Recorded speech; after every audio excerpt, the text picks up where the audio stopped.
Alors, bonjour Luc, merci d'avoir accepté notre invitation. Avec plaisir, Ange. D'abord, alors comment vas-tu pendant cette pandémie? Ça s'est bien Bah, passé? ça va pas trop mal, hein. Bah oui, enfin, ça s'est bien passé. Évidemment, on est conscient de ce qui se passe dans le monde en général, mais c'est vrai que la Silicon Valley, où je suis basé, est une bulle, hein. Nous, on a fermé nos bureaux très très tôt, au mois de mars 2020.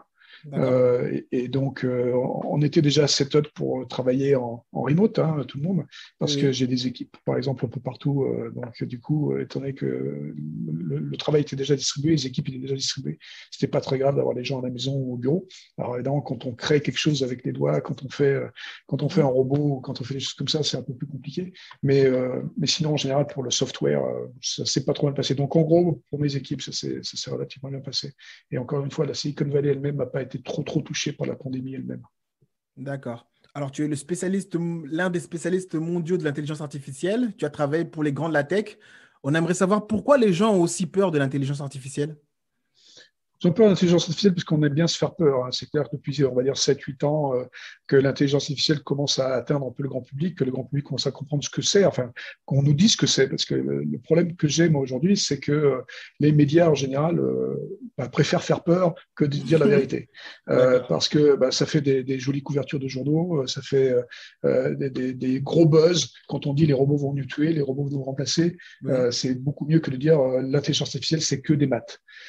Et donc, c'est la vraie intelligence artificielle, les vraies intelligences artificielles, parce qu'il y en a beaucoup, n'ont en fait strictement rien à voir avec l'intelligence. C'est pour ça qu'il y a un problème avec le mot même, avec les mots intelligence artificielle, parce que D'accord. c'est pas intelligent du tout, hein. Ce sont des outils. Ce sont beaucoup d'outils qui Mhm. font très bien ce qu'ils ont à faire, mais dont on a le contrôle et qui sont faits par nous et qui sont des fois donc pas parfaits non plus. D'accord. Tu parles même de stupidité artificielle dans certains. Ouais, pour ressembler aux humains, en fait, ces intelligences artificielles, de temps en temps, doivent être un peu stupides. Parce que la réalité, c'est que nous, des fois, on est un peu stupides, hein.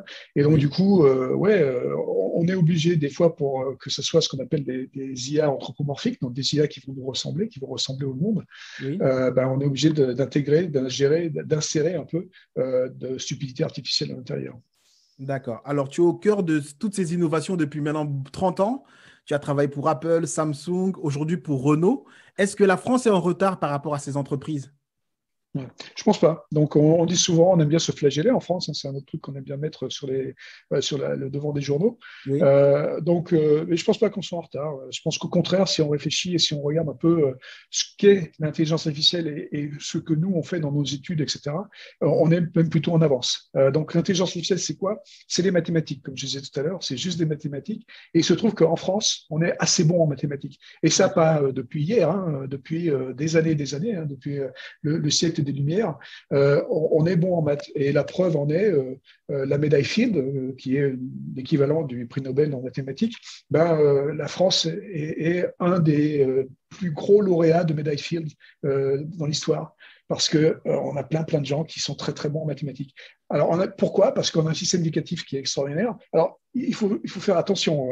Il est extraordinaire pour ceux qui réussissent, c'est-à-dire pour ceux qui arrivent jusqu'au bout. Alors, Oui. malheureusement, on laisse beaucoup de gens sur le bord de la route, d'accord, un peu trop de gens sur le bord de la route, mais notre système éducatif, en général, quand on arrive à se fondre dedans et à arriver jusqu'au bout, on arrive à former des gens d'un niveau fabuleux, extraordinaire. C'est pour ça qu'on est très très bon en maths, et c'est pour ça que comme on est très très bon en maths, on est très très bon en intelligence artificielle, et donc du coup, on n'a pas vraiment de retard.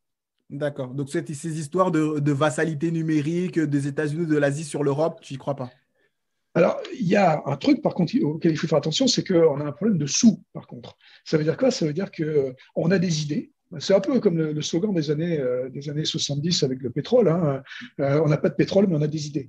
C'est un peu pareil. Là, ici, on n'a pas d'argent, mais on a des idées. Ça veut dire qu'avec les mathématiques, donc on a les bases de ces intelligences artificielles. On crée souvent les algorithmes qui sont les algorithmes de base qui vont être après réutilisés par ceux qui ont des sous.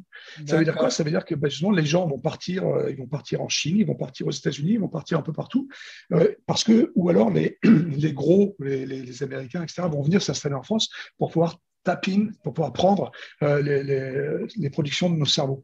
Donc, on n'est pas en retard en idées, on est peut-être en retard en ce que je vais appeler les scale-up. Donc maintenant, on a des start-up, beaucoup, D'accord. mais les scale-up, on a un peu plus de mal parce qu'on ne met pas forcément les moyens pour développer commercialement ces choses. On sait très bien que les États-Unis, ils ont un gros marché, la Chine, ils ont un gros marché aussi par définition. Hein. Quand on a 1 milliard de personnes, 1,5 milliard de personnes qui parlent la même langue globalement et qui sont complètement un marché captif, c'est bien. Le marché européen, c'est pas un marché unique, contrairement Oui. à ce que on donne comme définition, parce qu'on a 400 millions de personnes, mais les 400 millions de personnes qui parlent 33 langues différentes, etc., Différents, des etc. mollets Donc c'est différents. compliqué. Voilà. D'accord. Bah, comment faire maintenant pour faire la planche à billets? Comment faire maintenant pour amener des capitaux en Europe? Je sais pas. Alors là, par contre, moi, je suis pas une baguette magique. Hein, je sais pas. Je sais qu'il faut on crée certainement des fonds. Alors, il y a des choses qu'on a fait très très bien hein, dans les années qui viennent de s'écouler depuis 2012-2013, grâce à Fleur Pellerin et ce qu'on a appelé la French Oui, Tech. Il y a eu oui, des choses qui se sont développées. Il y a la Banque pour l'investissement, par exemple, la BPI, qui a fait beaucoup beaucoup d'efforts pour développer ces choses-là. oui. Maintenant, il faut faire le step up, c'est-à-dire qu'il faut faire quelque chose d'un peu plus. C'est-à-dire qu'au lieu de juste commencer à financer les petites boîtes, les petites pousses et tout ça, il va falloir commencer à financer à des hauteurs un peu plus grandes. Plus élevé, oui. Et ça, pour ça, il va falloir que les banques s'y mettent, et il va falloir que D'accord. les banques soient un peu du capital risque au lieu d'être juste des banques qui se protègent. Qui se Donc, c'est la protège, oui. différence, je crois, essentielle dans la Silicon Valley. On a beaucoup de capital risqueurs, hein, donc ce qu'on appelle les VC, les venture capitalistes, mais les venture capitalistes américains, je dirais, sont un peu plus prônes, sont un peu plus prêts à prendre des risques que les VC français. Encore une fois, c'est peut-être un peu schématique ce que je dis parce que je ne connais pas bien les VC français, mais c'est l'impression que j'ai, c'est on est moins prêt à risquer les choses. Il y a une chose qui me choque, étant donné que bon, je suis aux États-Unis depuis 30 ans, hein, donc Oui. il y a une chose qui me choque, la différence, c'est que en France, j'ai toujours l'impression qu'on a peur de l'échec. Alors que la culture de l'échec ici, dans la Silicon Valley, c'est quelque chose qui permet d'apprendre. C'est-à-dire C'est qu'un échec nous valorisé. apprend beaucoup. Oui. C'est valorisé. On ne va pas prendre le mec qui se plante à chaque fois, quand même, il ne faut pas exagérer. Oui. Mais un gars qui a des cicatrices, Oui. il a fait des erreurs, il a certainement compris de ses erreurs. Et s'il recommence, s'il se relève, c'est parce qu'il va certainement faire attention la prochaine fois à ne pas refaire ces mêmes erreurs. Et il va capitaliser sur ses erreurs et sur ses échecs. Parce qu'en France, j'ai l'impression qu'on n'a pas encore bien compris que même quand on se plante, après, on peut quand même réussir parce qu'on va avoir appris aussi là-dessus. Moi, quand je crée quelque chose, alors je suis un scientifique, je crée un machin, j'essaie quand même de faire attention à ce que je crée. Donc il y a des petites personnes qui sont là. On n'a pas toutes les clés tout le temps. Hein. Marie Curie, quand elle a découvert ou inventé ou regardé la fission atomique, D'accord. peut-être qu'elle n'a pas tout compris tout de suite. Elle n'a pas compris que ça allait donner une bombe. Elle pensait que ça allait donner une source d'énergie intéressante pour apporter quelque chose à la planète. Donc, on n'a pas toutes les clés dès le départ. Mais dès qu'on commence à comprendre qu'il y a des dangers, il ne faut pas hésiter, nous, scientifiques, les gens qui créent les choses, il ne faut pas hésiter à aller le dire parce que éthiquement, c'est ce qui doit être bien fait. Et ça c'est vrai aussi au niveau d'une entreprise. Les entreprises doivent avoir une certaine éthique et donc dire il y a des choses que je peux faire, des choses que je ne peux pas faire. Et après, cette éthique se traduit au niveau d'un État, au niveau du monde, ça se traduit par des régulations, effectivement, par des règles, par des lois. D'accord. Donc, mais la clé de tout ça, aussi bien au niveau personnel qu'au niveau de l'entreprise, qu'au niveau d'un État ou du monde, la clé de tout ça, c'est l'éducation. C'est-à-dire qu'on peut pas faire de choix, on ne peut pas prendre de décision si on n'est pas éduqué. D'accord. Et donc, c'est pour ça que moi, je suis pour que les gens s'éduquent en général, pour que ils écoutent les scientifiques, qu'ils écoutent les gens qui disent la vérité, qu'ils arrêtent d'écouter les gens qui sont sensationnalistes et qui viennent dire n'importe quoi, comme ceux dont on parlait tout à fait au début, là, quand on dit les robots vont nous tuer. Mhm. Donc, écoutons plutôt les gens qui ont les mains dans le cambouis, qui font vraiment les choses, qui ont l'air honnêtes, et donc, comprenons et faisons de nous notre opinion sur des faits et pas sur des on-dit. Ils ont dit. Alors, pour toi, quel sera le monde en 2050? Toi qui es au cœur de cette innovation, pour toi. Moi, je suis optimiste, je suis un optimiste de la technologie, donc je pense toujours que la technologie amène des choses aux gens. Donc, je pense que le monde de 2050, ça va être un monde où il y a effectivement beaucoup, beaucoup de technologie autour de nous. Hein. Alors, de la technologie responsable, encore une fois, il faut se définir ce que ça veut dire. Là, je ne sais pas trop, mais par exemple, il faut arrêter d'utiliser la technologie juste pour utiliser la technologie. De temps en temps, c'est ridicule d'utiliser l'énergie qu'on utilise, des fois, pour certaines de ces technologies. Donc, soyons responsables, comprenons quel type d'énergie ça utilise et utilisons que ce dont on a besoin. D'accord, et pas plus. Mais bon, 2050, ça va être quoi? Ça va être plein de machins autour de nous qui vont être des assistants. Alors, pas forcément des assistants vocaux comme ce que j'ai pu faire avant, mais des assistants robots, des assistants de n'importe quoi. Donc, plein de choses qui vont nous aider à faire mieux ce qu'on a envie de faire, aussi bien au point de vue loisir qu'au point de vue transport, qu'au point de vue médecine. Enfin, donc, avoir plein de choses qui vont nous assister, qui vont être juste mieux que nous, faire le travail mieux que nous sur certains trucs très spécifiques. Les machines ne vont pas nous remplacer, nous, en tant qu'êtres humains. Ça, c'est pas possible. D'accord ?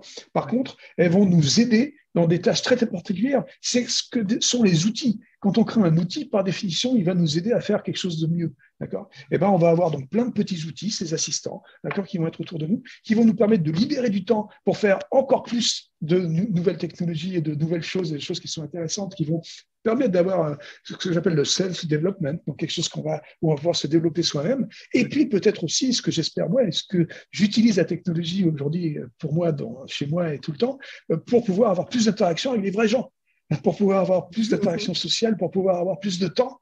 Parce que le problème, quand il faut travailler, et donc on travaille, on fait plein de trucs, mais bon, ça prend du temps. Si je peux avoir des assistants qui vont un peu me dégager, déléguer, je peux déléguer quelques tâches, et ça me permet de passer plus de temps avec ma famille, avec mes amis, etc., ben, c'est pas mal non plus ça. Donc je pense que la technologie peut nous aider à nous libérer du temps. Alors, pas pour être des gros bœufs devant la télé, à rien faire, à bouffer des chips, d'accord, mais pour nous aider à avoir des interactions avec les gens et puis avoir des discussions intéressantes, politiques ou pas, se battre un peu, enfin, faire des trucs intéressants pour notre cerveau. D'accord, d'accord. Est-ce que toi, dans l'innovation en remote, c'est facile? Ou bien il vaut mieux être ensemble? Il vaut mieux être physiquement là? Franchement, ça dépend. Et moi, je suis toujours, alors, chaque fois, je vais avoir la réponse de Normand. Hein, c'est-à-dire que peut-être bien que oui, peut-être bien que non. Ça veut dire que les solutions, en général, c'est jamais tout blanc ou tout noir. C'est-à-dire que gris, c'est bien. C'est-à-dire que hybride, c'est bien.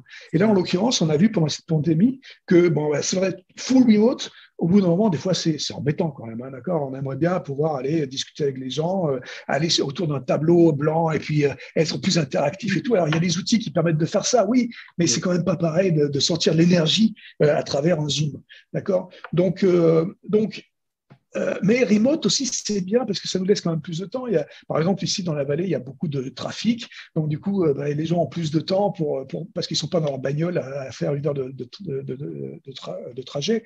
Donc, encore une fois, hybride, c'est bien. C'est-à-dire que ça me donne un peu plus de temps pour réfléchir de temps en temps parce que je suis tout seul. Je ne vais pas me faire embêter. Je vais pouvoir couper toutes les sonneries et tout ça. Mais en même temps, la collaboration manque, c'est sûr. Je parlais anglais comme une vache quand je suis arrivé, mais l'avantage des États-Unis et puis de la Silicon Valley en particulier, c'est un melting pot. C'est-à-dire qu'on se moque de ton accent, on se moque de ta couleur de peau, on se moque de tout ça, on s'en fout complètement. Alors c'est pas vrai partout dans les États-Unis, hein, mais dans la Silicon Valley, c'est complètement vrai. Quoi. Donc du coup, l'intégration elle-même dans la vallée, c'est trop facile. D'accord, il n'y a pas de problème. Par contre, si tu as des obstacles, quand tu crées quelque chose de nouveau, hein, quand tu es un entrepreneur qui crée des machins qui n'ont jamais été vus avant, ce qu'il faut, c'est de l'enthousiasme.